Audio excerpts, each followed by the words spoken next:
সামাজিক যোগাযোগ মাধ্যমে বিভ্রান্তিকর তথ্য বা ডিসইনফরমেশন ও অপপ্রচার রোধে জনসচেতনতা বৃদ্ধির লক্ষ্যে ভোলার তজুমুদ্দিনে আলোচনা সভা অনুষ্ঠিত হয়েছে।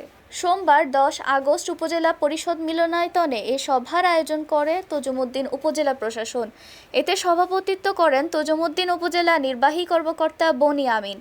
সভায় তজুমুদ্দিন প্রেসক্লাবের আহ্বায়ক সাইদুল হক মুরাদ, রিপোর্টার্স ইউনিটির সভাপতি রফিক সাদী সহ বিভিন্ন গণমাধ্যমের সাংবাদিকবৃন্দ উপস্থিত ছিলেন। সভায় বক্তারা বলেন, সামাজিক যোগাযোগ মাধ্যম বর্তমানে তথ্য আদান প্রদানের অন্যতম গুরুত্বপূর্ণ মাধ্যম।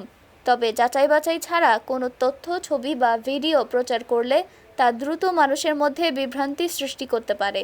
মিথ্যা, বিকৃত বা বিভ্রান্তিকর তথ্য ছড়ালে সামাজিক ও রাষ্ট্রীয় স্থিতিশীলতা নষ্ট হতে পারে। বক্তারা আরও বলেন, কোনো তথ্য সামাজিক যোগাযোগ মাধ্যমে শেয়ার বা প্রচারের আগে এর উৎস, সত্যতা ও প্রাসঙ্গিকতা যাচাই করা জরুরি।